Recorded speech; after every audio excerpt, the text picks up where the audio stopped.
Hello guys, welcome to my YouTube channel Amazing Arun. तो guys आज यार बात करेंगे लोकी के एपिसोड 4 के बारे में, करेंगे उसकी स्टोरी एक्सप्लेन। तो चलो यार स्टार्ट करते हैं। तो गाइस पिछले एपिसोड में हमने देखा था कि लोकी और सिल्वी लेवेंटस नाम के एक ग्रह पर फंस जाते हैं और वहाँ से निकलने के सभी रास्ते उनके लिए बंद हो जाते हैं। तो वो दोनों वहाँ बैठकर अपनी मौत का इंतज़ार करते हैं। तो सिल्वी लोकी को अपने अतीत के बारे में बताती है। वो उसे बताती है कि जब वो छोटी थी और एसगार्ड में रहती थी तो वहाँ पर टीवीए वाले आए और वो उसे अपने साथ पकड़कर ले गए थे। और जो आज टीवीए की हेड है रमोना, वो उस टाइम पर टीवीए की एक एजेंट हुआ करती थी। पर सिल्वी ने कुछ गलत काम नहीं किया था। वो तो बस एक छोटी बच्ची थी जो अपने घर पर खेल रही थी। फिर सिल्वी को भी लोकी की तरह टीवीए के एक अदालत में पेश किया जाता है, पर वो रमोना का टाइम पैड छीनकर वहाँ से भाग जाती है। और तब से ही वो टीवी वालों से बचती भाग रही है। उसने पूरी ज़िंदगी टीवी वालों से बचकर भागने में ही निकाल दी थी, क्योंकि सिल्वी ने ये कसम खाई थी कि वो टीवी को बर्बाद कर देगी, इसलिए वो उनसे बचकर भाग रही थी। उस ग्रह का अंत करीब आ रहा था और लोकी को सिल्वी से प्यार हो गया था, इसलिए वो दोनों एक दूसरे का हाथ पकड़कर वहाँ पर अपनी मौत का इंतज़ार करने लगते हैं। इससे टीवी की टाइमलाइन में एक और नया बहाव बन जाता है जो बहुत तेज़ी से रेड लाइन की तरफ बढ़ने लगता है। इस टाइमलाइन के बढ़ने का कारण ये होता है कि वे दोनों लोग जो अलग अलग यूनिवर्स से थे वो अब एक साथ मिल गए थे। उस नई टाइमलाइन को देखकर टीवी वालों को पता लग जाता है और वो लेवेंटिस 1 पर पहुंच जाते हैं और वो लोकी और सिल्वी को गिरफ्तार कर लेते हैं और वापस टीवी में ले आते हैं। वहाँ उन दोनों को अलग अलग ऑफिस में रखा जाता है और मोबियस फिर से लोकी से पूछताछ करने के लिए वापस आता है।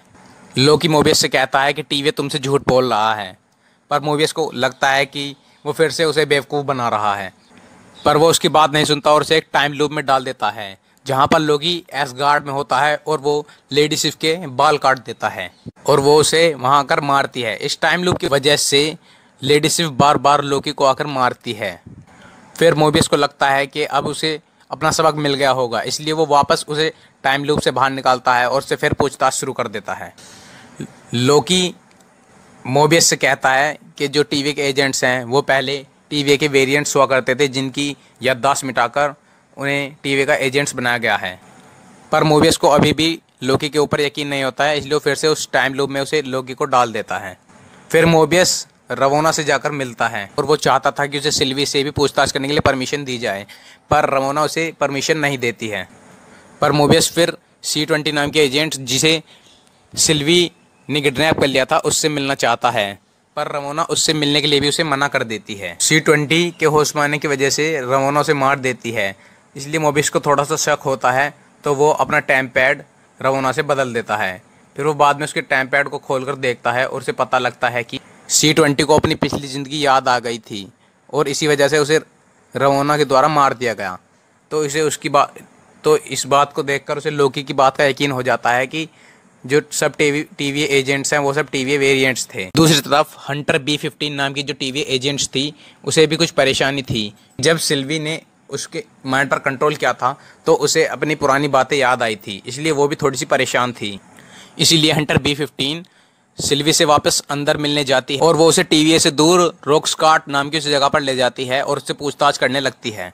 सिल्वी उसे फिर से बताती है कि वो एक टीवी एजेंट नहीं, वो पहले एक टीवी वेरिएंट्स थी जिसे उसका ब्रेन वॉश करके उसे टीवी एजेंट बनाया गया और वो उसे यकीन दिलाने के लिए उसके पिछली लाइफ की एक झलक दिखाती है, जिससे एजेंट B15 को भी यकीन हो जाता है कि वो पहले टीवी वेरिएंट्स थे और वो टीवी के खिलाफ हो जाती है। मोबियस वापस से टाइम लूप में जाकर लोकी से मिलता है और उसे बताता है कि हाँ सच पता चल गया था और वो अब लोकी के साथ था। तो वो वापस से टीवी में आते हैं, पर जब वो टीवी में आते हैं तो रमोना वहाँ पर कुछ सैनिकों टीवी एजेंट्स के साथ खड़ी होती है और उसे पता चल गया था कि मोबियस ने उसका टाइम पैड ले लिया है, जिससे उसे पता चल गया था कि उसे टीवी का सच पता चल गया है, इसलिए वो मोबियस को डिलीट करवा देती है। फिर वो लोकी और सिल्वी को अपने साथ टाइम कीपर्स के रूम में लेकर जाती है। उनके गलत कामों की वजह से टाइम कीपर्स उन्हें खुद मिलकर उन्हें सज़ा सुनाना चाहते थे और टाइम कीपर्स ने उन दोनों को डिलीट करने के लिए रमोना से कह दिया था। पर तभी वहाँ पर हंटर B15 आ जाती है और वो सिल्वी और लोकी के टाइम कॉलर्स को ऑफ कर देती है, जिससे उन दोनों के गले की मशीन हट जाती है और वो सिल्वी को एक हथियार भी देती है जिससे वो दोनों उन टीवी एजेंट्स को मार सकें। और सिल्वी उनमें से एक टाइम कीपर्स के ऊपर तलवार से हमला करती है जिससे उसका सर कट जाता है। पर बाद में उन्हें पता चलता है कि टाइम कीपर सिर्फ एक रोबोट्स मशीन थे, जिससे कि बाकी दोनों रोबोट भी अपने आप रुक जाते हैं।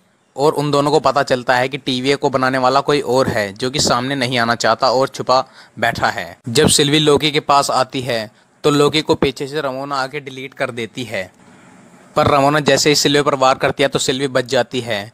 रमोना मरने के लिए तैयार हो जाती है पर सिल्वी उसे मारती नहीं है, क्योंकि सिल्वी को पता होता है कि टीवीए का सारा सच रमोना को ही पता है, इसलिए वो उसे सच पता करने के लिए छोड़ देती है। इस एपिसोड में हमें बीच में एक और सीन दिखाया जाता है कि जहाँ पर मेल लोकी फिर से वापस से होश में आता है और दिखाया जाता है कि वो अभी मरा नहीं है और वो किसी और जगह पर होश में आया होता है, जहाँ पर फिर 4 अलग अलग यूनिवर्स के लोकी उससे मिले होते हैं।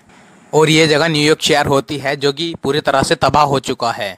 तो गाइस इससे हमें ये बात पता चलती है कि जिन लोगों को टीवीए के एजेंट्स ने डिलीट कर दिया था वो किसी और जगह पर वापस से ज़िंदा हो गए हैं, किसी और यूनिवर्स में, और वो सब किसी और डायमेंशन में पहुंच गए हैं। तो गाइस ये था एपिसोड 4